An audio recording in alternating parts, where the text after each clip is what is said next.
ആറ്റുകാൽ ദേവിക്ക് പൊങ്കാല അർപ്പിക്കാനായി സീരിയൽ താരം രക്ഷാരാജ് എത്തിയിരിക്കുകയാണ്. എങ്ങനെയാണ് ഇത്തവണത്തെ പൊങ്കാല ദേവിക്ക് അർപ്പിക്കുന്നത്? എന്തൊക്കെ വിഭവങ്ങൾ ദേവിക്ക് വേണ്ടി തയ്യാറാക്കുന്നു? ഞാൻ ഫസ്റ്റ് ടൈമാണ് പൊങ്കാല ഇടുന്നത്. അപ്പം ശർക്കര പായസമാണ് ഇട്ടത്. അപ്പോൾ ഇവിടെ ഷൂട്ടിങ്ങിന് മുമ്പേ വന്നിട്ടുണ്ടെങ്കിൽ പോലും എനിക്ക് ആ ഒരു സാഹചര്യം ഉണ്ടായില്ലായിരുന്നു പൊങ്കാല ഇടാനുള്ള. അപ്പോൾ ഒരുപാട് നാളത്തെ ആഗ്രഹമായിരുന്നു പൊങ്കാല ഇടണം. അപ്പോൾ ഇന്ന് ഫസ്റ്റ് ടൈം എനിക്കത് സാധിച്ചു. ഭയങ്കര സന്തോഷം. അപ്പോൾ ഫസ്റ്റ് ടൈം ആയതുകൊണ്ട് ശർക്കര പായസം മാത്രമാണ്, കാരണം ഒരു എക്സ്പീരിയൻസ് ഒന്നും ഇല്ലല്ലോ എന്താണെന്നുള്ളൊരു ഡൗട്ടൊക്കെ ഉണ്ടായിരുന്നു. നമ്മുടെ ഈ ഒരു പോർഷൻ, നമ്മൾ ഈ നിൽക്കുന്ന ഗൗരിവന്ദനത്തിൻ്റെ മുൻവശം ചിപ്പി പോയിന്റ് എന്നാണ് അറിയപ്പെടുന്നത്. അപ്പോൾ ചിപ്പി ചേച്ചിയിലൂടെ ചേച്ചീനെ കാണാനാണ് വന്നത്. ഞങ്ങളിവിടെ തൊട്ട് വീട്ടിൻ്റെ ഈ അമ്പലത്തിൻ്റെ ബാക്കിൽ തന്നെയുള്ള വീട്ടിലായിരുന്നു ഇട്ടത്. ഇന്നലെ വന്നിട്ടുണ്ടായിരുന്നു. ഇവിടെ പിന്നെ ഷൂട്ടിന് വന്നായിരുന്നു ട്രിവാൻഡ്രത്ത്. അതിനായിട്ട് വന്നല്ല, ഇവിടെ ഉണ്ടായിരുന്നു. അപ്പോൾ തന്നെ വ്രതമൊക്കെ എടുത്ത് പൊങ്കാല സമയത്ത് ഉണ്ടായതുകൊണ്ട് ദേവിയെ തൊഴാൻ കഴിഞ്ഞോ?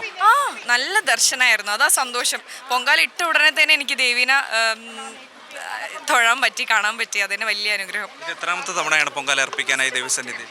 ആദ്യമായിട്ടാണ് ഞാൻ പൊങ്കാല ഇടുന്നത്. ആദ്യത്തെ ഒരു എക്സ്പീരിയൻസ് വല്ലാത്ത എക്സ്പീരിയൻസ് ആയിരിക്കും. വല്ലാത്ത എക്സ്പീരിയൻസ്. നമുക്ക് ഒരു തവണ ഇട്ട് കഴിയുമ്പോൾ വീണ്ടും വീണ്ടും ഇടാനുള്ള ഒരു ആഗ്രഹം തോന്നും. കാരണം ഞാനിത് ഇട്ടപ്പോഴാണ് എനിക്കിനി നെക്സ്റ്റും ഇടണം എന്ന് തന്നെ തോന്നുന്നത്. അതേപോലെ ഞാൻ ഒട്ടും വയ്യാതെയായിരുന്നു. ഇപ്പോൾ അതിൻ്റെ ഇടയിൽ ഫീവറൊക്കെ വന്ന് കൗണ്ടൊക്കെ പറഞ്ഞിരുന്നു. പക്ഷെ എനിക്കിന്ന് ഞാൻ വിചാരിച്ചു എന്തായാലും വ്രതം എടുത്താണ്, അപ്പോൾ എന്തായാലും ഇടാതിരിക്കാൻ പറ്റില്ല, എന്ത് വന്നാലും ഇടും എന്നുള്ളത് വിചാരിച്ചിട്ട് ഇട്ടതാണ്. പക്ഷെ ഇപ്പോൾ എനിക്ക് ബെറ്ററായി ഹെൽത്ത്. അതും എനിക്ക് തോന്നുന്നു അമ്മയുടെ അനുഗ്രഹം കൊണ്ടായിരിക്കും. പൊങ്കാല സമർപ്പിച്ചതിലൂടെ തന്നെ ആ ബുദ്ധിമുട്ടുകൾ എല്ലാം മാറി. സത്യം എനിക്ക് ഇന്ന് മോർണിംഗ് വരെ ഹെഡേക്ക് ഒക്കെ ഉണ്ടായിരുന്നു. പക്ഷെ ഇപ്പം എനിക്ക് ഹെഡേക്ക് ഒന്നുമില്ല. ഞാൻ ഇത്രയും നേരം ഇങ്ങനെ നിൽക്കുക എന്ന് പറയുന്നത് തന്നെ എനിക്ക് ഒട്ടും വിശ്വസിക്കാൻ പറ്റുന്നില്ല. ഒരു അനുഗ്രഹം കൊണ്ട് തന്നെ ആയിരിക്കും. പുതിയ പ്രോജക്ട്സ് ഒക്കെ എങ്ങനെ പോകുന്നു?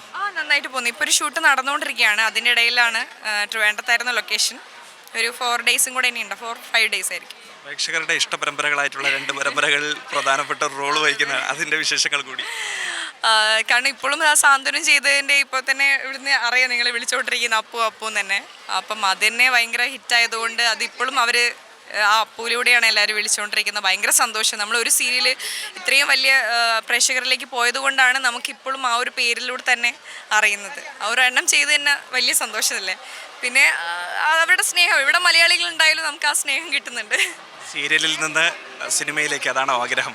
അല്ല, ഞാൻ ആദ്യ സിനിമയായിരുന്നു ചെയ്തത്, പിന്നെയാണ് സീരിയലിലേക്ക് വന്നത്. അപ്പം കൂടുതൽ സിനിമകൾ ചെയ്യാൻ ഉള്ള ആഗ്രഹം തീർച്ചയായിട്ടും എല്ലാവരും ആഗ്രഹിക്കുമല്ലോ. നല്ലൊരു ക്യാരക്ടർ കിട്ടുകയാണെങ്കിൽ തീർച്ചയായിട്ടും ചെയ്യും. ഇപ്പോൾ ഒരു വന്നിട്ടുണ്ട്, അത് എന്താ അറിയില്ല.